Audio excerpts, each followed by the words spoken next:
शीतलादाई। माता देवाला छाहित हे संहत शीतलादाई। माता देवाला छाहित हे संहत शीतलादाई। माता देवाला छाहित हे संहत शीतलादाई। संहत शीतलादाई वो संहत शीतलादाई वो मोर माता देवाला छाहित हे संहत शीतलादाई।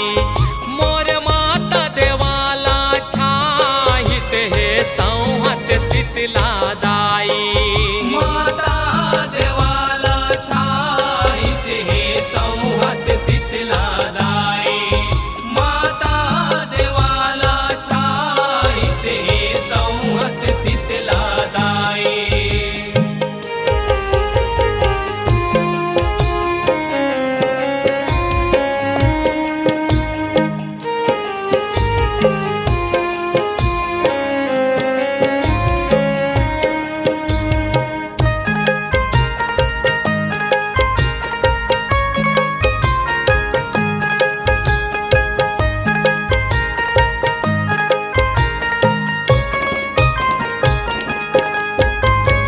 नीम के रुखवा में बैठे महामाई डाराला झूलना बनाए।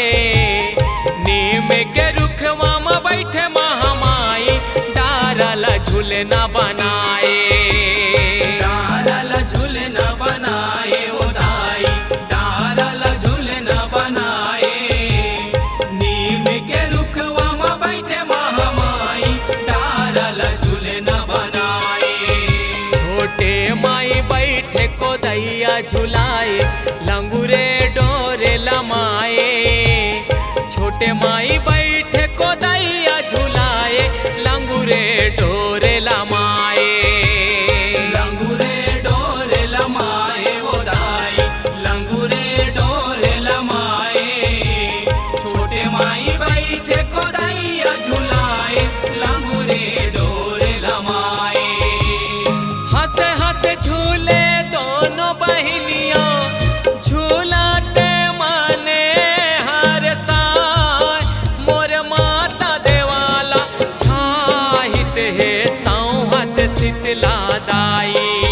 मोर माता देवाला छाहित हे संहत शीतलादाई। माता देवाला छाहित हे संहत शीतलादाई। माता देवाला छाहित हे संहत शीतलादाई।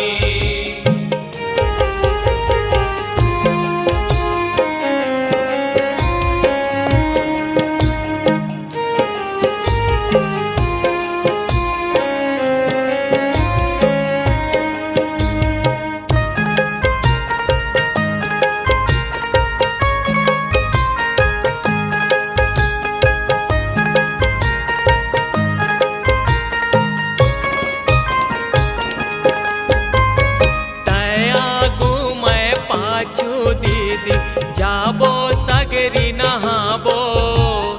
तया मैं पाछू दीदी जाबो सगरी नहाबो।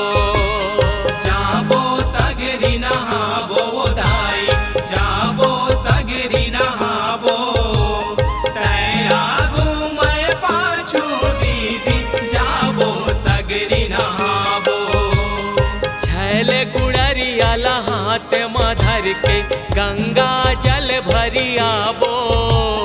छैल गुड़रियाला हाथ में धर के गंगा जल भरी आबो। गंगा जल भरी आबो ओ दाई। गंगा जल भरी आबो। छैल गुड़रियाला हाथ में धर के गंगा जल भरी आबो।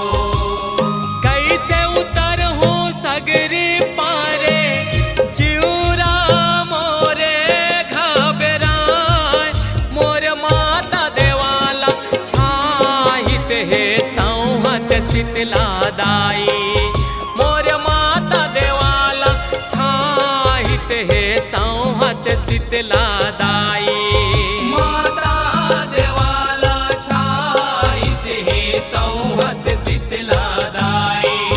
माता देवाला छाईत हे संहत शीतलादाई।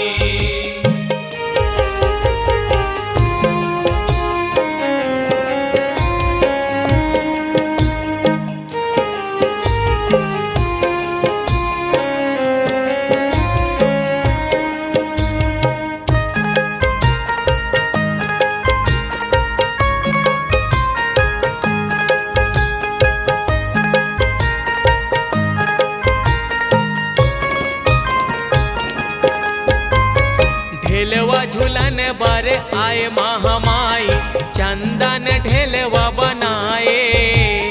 ढेलवा झूलन बर आए महामाई, चंदन ढेलवा बनाए। चंदन ढेलवा बनाए हो दाई, चंदन ढेलवा बनाए। ढेलवा झूलन बर आए महामाई, चंदन ढेलवा बनाए। ढेलवा बैठे आदि भवानी, ढेलवा हलोरी सुनाए। ढेलवा बैठे आदि भवानी, ढेलवा हलोरी सुनाए। ढेलवा हलोरी सुनाए वो दाई, ढेलवा हलोरी सुनाए। ढेलवा बैठे आदि भवानी, ढेलवा हलोरी सुनाए। ढेलवा कैथे सुन महतारी, अंत से देव के आस पुराय। मोर माता देवाला छाहित है संहत शीतलादाई। मोर माता देवाला छाहित है संहत शीतलादाई। माता देवाला छाईत हे संहत शीतलादाई। माता देवाला छाईत हे संहत शीतलादाई। संहत शीतलादाई वो, संहत शीतलादाई वो। मोर माता देवाला छाहित है संहत शीतलादाई। मोर माता देवाला छाहित है संहत शीतलादाई। मोर माता देवाला छाईत हे संहत शीतलादाई। मोर माता देवाला छाईत हे संहत शीतलादाई।